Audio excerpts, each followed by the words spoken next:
नमस्कार जोहार, आपका स्वागत है खबर छत्तीसगढ़ में। तो आइए जानते हैं छत्तीसगढ़ के हर छोटे बड़े शहर से 25 फटाफट बड़ी खबरों को। इससे पहले यदि आप वीडियो को लाइक नहीं किए तो लाइक कर दीजिए और चैनल में नए हैं तो चैनल को सब्सक्राइब कर लीजिए। और आप वीडियो को कहां से देख रहे हैं कमेंट बॉक्स में हमें जरूर बताइए। विष्णुदेव साय सरकार खोलेगी नौकरी का पिटारा, 14,000 पदों पर होने वाली है भर्ती। मंत्री जी ने सदन से किया ऐलान। छत्तीसगढ़ विधानसभा के शीतकालीन सत्र के दूसरे दिन बेरोजगारों के मुद्दे ने सदन में हलचल पैदा कर दी है। कांग्रेस विधायक लखेश्वर बघेल ने प्रश्नकाल के दौरान बेरोजगारी भत्ता और युवाओं के रोजगार पर सवाल उठाया। उन्होंने विभागीय मंत्री गुरु खुशवंत से पूछा कि राज्य में बेरोजगारों को क्यों रोजगार भत्ता नहीं दिया जा रहा है और युवाओं को अस्थायी रोजगार कब उपलब्ध होगा। उन्होंने कहा कि बेरोजगारों को रोजगार और स्वरोजगार उपलब्ध कराने के लिए राज्य स्तरीय रोजगार मेले का आयोजन जल्द किया जाएगा। गुरु खुशवंत ने स्पष्ट किया कि अलग अलग विभागों में कुल 14,000 पद रिक्त हैं और अगले साल इन पदों पर युवाओं को रोजगार प्रदान किया जाएगा। इस छत्तीसगढ़ विधानसभा के शीतकालीन सत्र का आज दूसरा दिन, सीएम साय और मंत्री देंगे सवालों का जवाब। छत्तीसगढ़ विधानसभा के शीतकालीन सत्र की शुरुआत रविवार यानी कि 14 दिसंबर से हो चुकी है। सत्र के पहले दिन सदन में छत्तीसगढ़ अंजोर विजन डॉक्यूमेंट 2047 पर चर्चा हुई। वित्त मंत्री ओपी चौधरी ने विजन डॉक्यूमेंट 2047 से जुड़ी तमाम जानकारियां सदन में दी। वहीं आज शीतकालीन सत्र का दूसरा दिन है। आज सत्र के दौरान पहला अनुपूरक बजट पास होगा। पटवारी का कारनामा, कूट रचना कर एक ही परिवार के नाम कर दी 29 हेक्टेयर सरकारी जमीन। कलेक्टर के एक्शन लेने पर 2 आरोपी गिरफ्तार। जी हां, बलरामपुर जिले के पास्ता थाना क्षेत्र के कोदरा में जमीन फर्जीवाड़ा करने के मामले में पुलिस की टीम ने पटवारी समेत 2 लोगों को गिरफ्तार कर लिया। मीडिया में खबर को प्रमुखता से दिखाए जाने के बाद कलेक्टर ने जांच और एफआईआर के निर्देश दिए थे। बता दें कि यहां एक ही परिवार के नाम पर पटवारी ने फर्जीवाड़ा करते हुए 60 से 70 एकड़ जमीन उनके नाम कर दिया था। इसका नामांतरण भी हो गया था। खबर दिखाए जाने के बाद कलेक्टर के मामले में संज्ञान लिया और अब 2 आरोपी गिरफ्तार किए गए हैं। सीएम साय सरकार की प्रथम कैबिनेट के 2 साल पूरे, 18 लाख पीएम आवास को मिली थी मंजूरी। सीएम साय ने किया 10,000 आजीविका ढबरी निर्माण कार्य का शुभ आरंभ। मुख्यमंत्री विष्णुदेव साय ने अपनी प्रथम मंत्रिपरिषद बैठक में प्रधानमंत्री आवास योजना के अंतर्गत 18 लाख आवासों की स्वीकृति के निर्णय के 2 वर्ष पूर्ण होने के अवसर पर आज एक कॉफी टेबल बुक का विमोचन किया। इस अवसर पर उन्होंने प्रदेश में 10,000 आजीविका ढबरी निर्माण कार्यों का शुभारंभ किया गया। बता दें कि महात्मा गांधी राष्ट्रीय ग्रामीण रोजगार गारंटी योजना के अंतर्गत प्रदेश में 10,000 आजीविका ढबरी निर्माण का कार्य मोर गांव मोर पानी महाअभियान के अंतर्गत क्रियान्वित किया जा रहा है। इन ढबरियों का निर्माण पात्र हितग्राहियों की निजी भूमि पर किया जाएगा, जिसमें प्रधानमंत्री आवास योजना के हितग्राही भी सम्मिलित हैं। सभी ढबरियों को मई 2026 तक पूर्ण करने का लक्ष्य निर्धारित किया गया है। कृषि भूमि पर घर बनाने के लिए अब नहीं करना होगा डायवर्जन, सरकार ने खत्म की बाध्यता, पहले लेनी होती थी इस अधिकारी से अनुमति। छत्तीसगढ़ में जमीन के डायवर्जन को लेकर सरकार ने आम लोगों को राहत देने वाला बड़ा आदेश जारी किया। अब डायवर्जन की प्रक्रिया घर बैठे ऑनलाइन पूरी की जा सकेगी। वर्तमान में किसी भूमि को आवासीय या आवासीय भूमि को व्यावसायिक कराने में कम से कम 2 से 3 महीने का समय लग रहा था। इसके अलावा लोगों को शुल्क के साथ साथ हजारों रुपये अतिरिक्त खर्च करने पड़ते थे, लेकिन अब ऐसा नहीं होगा। अब लोगों को मात्र 15 दिनों के भीतर आदेश मिल जाएगा। नियम तोड़ रहे सरकारी डॉक्टरों पर होगी सख्त कार्रवाई, बिना अनुमति प्राइवेट प्रैक्टिस पर लगा रोक, जाने क्या है वजह। छत्तीसगढ़ के बिलासपुर जिले में बिना विभागीय जानकारी के निजी अस्पतालों में सेवा दे रहे सरकारी डॉक्टरों के खिलाफ स्वास्थ्य विभाग सख्त कार्रवाई की तैयारी में है। स्वास्थ्य विभाग ने ऐसे डॉक्टरों पर नर्सिंग होम एक्ट के तहत कार्रवाई के निर्देश जारी किए। इसके लिए जल्द ही छापामार कार्रवाई की जाएगी। स्वास्थ्य विभाग को लगातार शिकायतें मिल रही थी कि जिला अस्पताल सहित अन्य शासकीय स्वास्थ्य केंद्रों में पदस्थ सरकारी डॉक्टर ओपीडी समय में अनुपस्थित रहते हैं और उसी दौरान निजी अस्पतालों में अपनी सेवाएं देते हैं। इससे सरकारी अस्पतालों की स्वास्थ्य व्यवस्था बुरी तरह से प्रभावित हो रही है और मरीजों को समय पर इलाज नहीं मिल पा रहा है। भिलाई, कोरबा और रायपुर को लेकर संसद में गूंजा छत्तीसगढ़। सांसद बृजमोहन ने उठाया वायु प्रदूषण का मामला। जब पर्यावरण संरक्षण, जन स्वास्थ्य और सतत विकास के मुद्दों पर संसद में सरगर्भित एवं दूरदर्शी हस्तक्षेप करते हुए सांसद एवं वरिष्ठ भाजपा नेता बृजमोहन अग्रवाल ने देश के गंभीर रूप से प्रदूषित क्षेत्रों, विशेषकर नॉन अटेनमेंट सिटीज का महत्वपूर्ण मुद्दा उठाया। सांसद बृजमोहन अग्रवाल ने कहा कि उच्च प्रदूषण से सर्वाधिक प्रभावित बच्चों, बुजुर्गों, श्रमिकों और कमजोर वर्गों के लिए विशेष सुरक्षा उपाय किए जाना समय की आवश्यकता है। इस सदन में जोर शोर से उठा स्कूल कॉलेजों में लगी सैनिटरी मशीनों का मुद्दा। तीखी बहस के बाद जांच के आदेश। जो छत्तीसगढ़ विधानसभा के शीतकाल सत्र के दूसरे दिन स्कूल कॉलेजों में लगाई गई सैनिटरी नैपकिन वेंडिंग मशीन और डिस्पोजल के लिए लगाई गई इंसिनरेटर मशीनों का मुद्दा सदन में जोर शोर से उठा। भाजपा विधायक धर्मलाल कौशिक ने मशीनों के संचालन पर सवाल खड़े करते हुए उनकी जांच कराने की मांग की।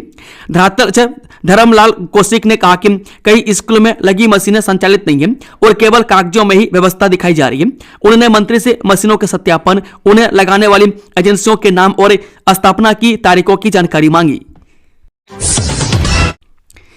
स्कूल शिक्षकों के बाद अब कॉलेज यूनिवर्सिटी में आवारा कुत्तों की निगरानी करेंगे प्रोफेसर, आदेश जारी। छत्तीसगढ़ में स्कूल शिक्षकों के बाद अब कॉलेज और विश्वविद्यालयों के प्रोफेसरों को भी आवारा कुत्तों और पशुओं की निगरानी की जिम्मेदारी दी गई है। उच्च शिक्षा विभाग ने सभी शासकीय और अशासकीय कॉलेजों के साथ साथ राजकीय और निजी विश्वविद्यालयों के लिए विस्तृत आदेश जारी किया है। जारी निर्देशों के मुताबिक अब कॉलेज और यूनिवर्सिटी कैंपस को आवारा कुत्तों से सुरक्षित रखने, निगरानी करने और किसी भी संभावित घटना को रोकने की जिम्मेदारी सीधे संस्थान प्रबंधन की होगी। इसके लिए प्रोफेसर या सहायक प्राध्यापक को नोडल अधिकारी नियुक्त करना अनिवार्य किया गया है। ये धान खरीदी अव्यवस्था पर विपक्ष का हंगामा, कांग्रेस विधायकों ने किया सदन का बहिष्कार। छत्तीसगढ़ विधानसभा के शीतकाल सत्र के दूसरे दिन धान खरीदी में व्याप्त अव्यवस्था को लेकर सदन में तीखी नोकझोंक देखने को मिली। विपक्ष इस मुद्दे पर स्थगन प्रस्ताव लेकर आया, लेकिन आसंदी द्वारा ग्रहिता पर चर्चा की अनुमति नहीं दिए जाने से कांग्रेस से विधायक नाराज हो गए और सदन का बहिष्कार कर दिया। पूर्व मुख्यमंत्री भूपेश बघेल ने राज्य सरकार पर गंभीर आरोप लगाए। उन्होंने कहा कि धान खरीदी की मौजूदा स्थिति से स्पष्ट है कि सरकार की मंशा किसानों से धान खरीदने की नहीं है। मैं जानबूझकर सिस्टम को अव्यवस्थित किया जा रहा है ताकि धान खरीदी की व्यवस्था को कमजोर कर निजी हाथों में सौंपने का रास्ता बनाया जा सके। रोजगार की अवधि और मिलेगी गारंटी, जाने क्या होगा खास। केंद्र सरकार महात्मा गांधी राष्ट्रीय ग्रामीण रोजगार गारंटी अधिनियम को खत्म कर ग्रामीण रोजगार के लिए एक नया कानून लाने की तैयारी में है। विकसित भारत गारंटी फॉर रोजगार एंड आजीविका मिशन विधेयक 2025 को लोकसभा में पेश किए जाने की तैयारी है। विधेयक की कॉपी के अनुसार इसका उद्देश्य वर्ष 2005 में लागू मनरेगा कानून को निरस्त कर उसकी जगह एक नया और व्यापक ग्रामीण रोजगार ढांचा स्थापित करना है, जो विकसित भारत 2047 के राष्ट्रीय विजन के अनुरूप होगा। इस सरकार पर लगाया युवाओं को छलने का आरोप, मंत्री के जवाब से असंतुष्ट विपक्ष ने किया वॉकआउट। शीतकाल सत्र के दूसरे दिन प्रश्नकाल में कांग्रेस विधायक बघेल लकेश्वर ने यह मामला उठाते हुए सरकार से पूछा कि अप्रैल 2024 तक प्रदेश में पंजीकृत बेरोजगारों की संख्या कितनी थी और वर्तमान में इसकी स्थिति क्या है, इन्हें रोजगार देने सरकार ने क्या प्रयास किया है। बता दें कि वहीं चर्चा के दौरान पूर्व मुख्यमंत्री भूपेश बघेल उमेश पटेल ने पूछा कि भाजपा के घोषणा पत्र और बजट में बेरोजगारी भत्ता देने का जिक्र है, वर्तमान में यह योजना चालू है या नहीं। 1920 क्विंटल धान में गड़बड़ी, प्रशासन सख्त, संबंधित लोगों के खिलाफ एफआईआर दर्ज। जिले में धान खरीदी व्यवस्था को लेकर प्रशासन ने सख्त रुख अपनाया। आज बिलासपुर कलेक्टर संजय अग्रवाल ने धान खरीदी में सामने आई अनियमितताओं को लेकर की गई सत्यापन कार्रवाई की समीक्षा के लिए एक अहम बैठक की। इस बैठक में जिला स्तर के अधिकारी, ब्लॉक स्तर के अधिकारी, तहसीलदार और जनपद पंचायत के सीओ सहित सभी संबंधित विभागों के अधिकारी मौजूद रहे। बैठक के दौरान कलेक्टर ने सत्यापन में सामने आई प्रत्येक बिंदु की विस्तार से जानकारी ली और अधिकारियों को स्पष्ट निर्देश दिए कि धान खरीदी में किसी भी तरह की गड़बड़ी बर्दाश्त नहीं की जाएगी। बेरोजगारी भत्ता का मामला जोर शोर से गूंजा, खुशवंत साहिब के जवाब से असंतुष्ट विपक्ष ने किया वॉकआउट। छत्तीसगढ़ विधानसभा में बेरोजगारी भत्ता का मामला जोर शोर से गूंजा। विपक्ष ने सरकार से पूछा कि यह योजना वर्तमान में चालू है कि नहीं। विभागीय मंत्री गुरु खुशवंत साहिब इसका संतोषप्रद जवाब नहीं दे सके, जिससे असंतुष्ट होकर विपक्ष ने सरकार के खिलाफ नारेबाजी करते हुए सदन की कार्यवाही से वॉकआउट कर दिया। 29 दिसंबर से छत्तीसगढ़ के सरकारी दफ्तरों में बंद रहेगा कामकाज। छत्तीसगढ़ कर्मचारी अधिकारी फेडरेशन के आह्वान पर प्रदेश भर के शासकीय कर्मचारी अपनी 11 सूत्रीय मांगों को लेकर 29 से 31 दिसंबर तक 3 दिवसीय हड़ताल पर जाने का ऐलान किया। हड़ताल की तैयारियों के तहत छत्तीसगढ़ संचालनालय शासकीय कर्मचारी संघ की ओर से 13 दिसंबर को इंद्रावती भवन में एक महत्वपूर्ण बैठक आयोजित की गई। बैठक में आंदोलन की रूपरेखा तय की गई और पदाधिकारियों की अलग अलग टीमें गठित की गई। ये टीमें प्रदेश के विभिन्न विभागों और कार्यालयों में जाकर कर्मचारियों को आंदोलन के उद्देश्य और आगामी कार्यक्रमों की जानकारी देंगी। लोकसभा में सांसद बृजमोहन अग्रवाल की बुलंद आवाज, कांकेर की घटना ने फार्मास्यूटिकल वेस्ट मैनेजमेंट पर देश भर में जगाई चिंता। जनहित के मुद्दों पर निर्भीक और संवेदनशील आवाज उठाने वाले सांसद बृजमोहन ने लोकसभा में कांकेर जिले के एक सब हेल्थ सेंटर में हुई गंभीर लापरवाही की घटना को मजबूती से उठाकर पूरे देश का ध्यान फार्मास्यूटिकल वेस्ट मैनेजमेंट जैसी अत्यंत संवेदनशील समस्या की ओर आकृष्ट किया। बता दें कि सांसद अग्रवाल ने सदन को अवगत कराया कि कांकेर के सब हेल्थ सेंटर में एक्सपायर हो चुकी दवाओं को जलाए जाने से निकला जहरीला धुआं पास के स्कूल के कक्षाओं तक फैल गया, जिससे कई मासूम बच्चों को चक्कर आने और सांस लेने में तकलीफ जैसी गंभीर समस्याओं का सामना करना पड़ा। यह घटना न केवल प्रशासनिक लापरवाही का उदाहरण है, बल्कि पूरे राज्य और देश के लिए एक चेतावनी भी है कि गलत वेस्ट मैनेजमेंट किस तरह मानव स्वास्थ्य और पर्यावरण को खतरे में डाल सकता है। नहीं रहे वरिष्ठ आईपीएस अधिकारी प्रखर पांडे, हार्ट अटैक के बाद अस्पताल में चल रहा था इलाज। छत्तीसगढ़ पुलिस के वरिष्ठ अधिकारी आईपीएस प्रखर पांडे का आज दोपहर करीब 4:15 बजे निधन हो गया। बताया जा रहा है कि उन्हें भिलाई में अचानक हृदयघात आया था, जिसके बाद 5 तारीख से उन्हें रायपुर स्थित रामकृष्ण केयर हॉस्पिटल में भर्ती कराया गया था। मैं तब से उनका इलाज चल रहा था, लेकिन डॉक्टरों के तमाम प्रयासों के बावजूद उन्हें बचाया नहीं जा सका। उनके निधन से पुलिस विभाग में शोक की लहर है। उड़ीसा से छत्तीसगढ़ आया आतंकी हाथियों का दल, इस जिले में मचा हड़कंप, अगला निशाना कौन सा जिला? छत्तीसगढ़ के जसपुर जिले के तपकरा वन परिक्षेत्र अंतर्गत टिकली पारा क्षेत्र में 38 हाथियों का एक बड़ा दल सक्रिय रूप से विचरण कर रहा है। बताया जा रहा है कि यह दल उड़ीसा के सुंदरगढ़ जिले की ओर से प्रवेश कर क्षेत्र में पहुंचा है। वहीं टकलीपारा के सतपुरिया जंगल में सुबह से लेकर रात तक हाथियों की चिघाड़ गूंज रही है, जिससे आसपास के गांव में दहशत का माहौल बना हुआ है। हाथियों की मौजूदगी को देखते हुए वन विभाग ने अलर्ट जारी करते हुए ग्रामीणों से जंगल की ओर न जाने और हाथियों से सुरक्षित दूरी बनाए रखने की अपील की है। टोकन रात दिन भुगतान सीधा खाते में, छत्तीसगढ़ में धान खरीदी को मिल रही नई रफ्तार, ताजा आंकड़े कर रहे पुष्टि। मुख्यमंत्री विष्णुदेव साय के नेतृत्व में छत्तीसगढ़ सरकार द्वारा खरीफ विपणन वर्ष 2025-26 के अंतर्गत केंद्र सरकार द्वारा घोषित न्यूनतम समर्थन मूल्य पर पंजीकृत किसानों से धान खरीदी का कार्य निरंतर एवं सुचारू रूप से किया जा रहा है। प्रदेश में संचालित 2739 धान खरीदी केंद्रों के माध्यम से किसानों को सहज, पारदर्शी और सुविधाजनक व्यवस्था उपलब्ध कराई गई है। धान खरीदी की अवधि 15 नवंबर 2025 से 31 जनवरी 2026 तक निर्धारित की गई है, जिसके दौरान किसान बिना किसी कठिनाई के समर्थन मूल्य पर अपना धान विक्रय कर सकते हैं। बहारों फूल बरसाओ, मेरा रेंजर आया है। इस शख्स को देखकर कांग्रेस नेताओं ने जोड़ लिए हाथ, गाना गाते हुए मारे ताने। वीडियो देखा आपने? छत्तीसगढ़ के महेंद्रगढ़ जिले में कांग्रेस कार्यकर्ताओं ने एक अनोखा और चर्चा में रहने वाला प्रदर्शन किया। यह प्रदर्शन किसी नारेबाजी या उग्र विरोध का नहीं, बल्कि प्रतीकात्मक और व्यंग्यात्मक तरीके से किया गया, जिसने लोगों का ध्यान अपनी ओर खींच लिया। क्षेत्र में पिछले कुछ समय से भालू की लगातार सक्रियता से आमजन दहशत में भालू के कारण लोगों का घर से बाहर निकलना मुश्किल हो गया और कई इलाकों में डर का माहौल बना हुआ है। इसी समस्या को लेकर कांग्रेस ने वन विभाग और प्रशासन की कथित उदासीनता के खिलाफ यह प्रदर्शन आयोजित किया। जवाब ही नहीं आया तो और क्या सवाल पूछूं, मंत्री लक्ष्मी राजवाड़े पर भड़के भाजपा विधायक। आप भी देखें वीडियो। छत्तीसगढ़ विधानसभा के शीतकालीन सत्र की शुरुआत रविवार यानी कि 14 दिसंबर से हो चुकी है। सत्र के पहले दिन सदन में छत्तीसगढ़ अंजोर विजन डॉक्यूमेंट 2047 पर चर्चा हुई। वित्त मंत्री ओपी चौधरी ने विजन डॉक्यूमेंट 2047 से जुड़ी तमाम जानकारियां सदन में दी। वहीं आज शीतकालीन सत्र का दूसरा दिन है। बता दें कि आज सत्र के दौरान पहला अनुपूरक बजट पास होगा। अनुपूरक बजट से पहले सदन में प्रश्नकाल की शुरुआत हुई।